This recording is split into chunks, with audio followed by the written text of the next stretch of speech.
দীর্ঘ ১৪৪ বছরের যাত্রাপথে এই প্রথম সর্বকালের সেরা সাফল্যের মুখ দেখল দার্জিলিং হিমালয়ান রেলওয়ে।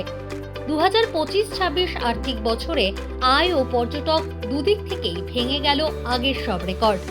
ডিএইচআর জানিয়েছে ২০২৫ আর্থিক বছরে দার্জিলিং হিমালয়ান রেলের মোট আয় দাঁড়িয়েছে ২৪.৬ কোটি টাকা। ২০২৪ সালে আয় ছিল ২১.২ কোটি টাকা। সেখানে এক বছরে প্রায় ১৬% বৃদ্ধি হয়েছে আয়। ২০২৪ সালে যেখানে ১,৭৪,০০০ পর্যটক টয় ট্রেনে সফর করেছিলেন, ২০২৫ সালে সেই সংখ্যা বেড়ে হয়েছে প্রায় ২,১০,০০০। এই সাফল্যের নেপথ্যে বড় কারণ হিসেবে উঠে আসছে হেরিটেজ সংরক্ষণ ও প্রিমিয়াম পর্যটন পরিষেবা। পুরনো স্টিম ইঞ্জিন ও ঐতিহাসিক কোচগুলির ইতিমধ্যে পুনরুদ্ধার করেছে ডিএইচআর। ১৫টি হেরিটেজ কোচ সংস্কারের কাজ চলছে। এর আগে পর্যটকদের একাধিক নতুন চমক দিয়েছে ডিএইচআর। দার্জিলিং থেকে ঘুম পর্যন্ত নতুন জয়রাইড পরিষেবা চালু করে ডিএইচআর।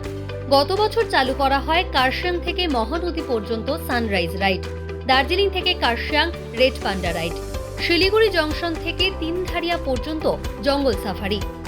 এই উদ্যোগ আগামী দিনে টয় ট্রেনের প্রতি পর্যটকদের আকর্ষণ বাড়াবে বলেই আশা।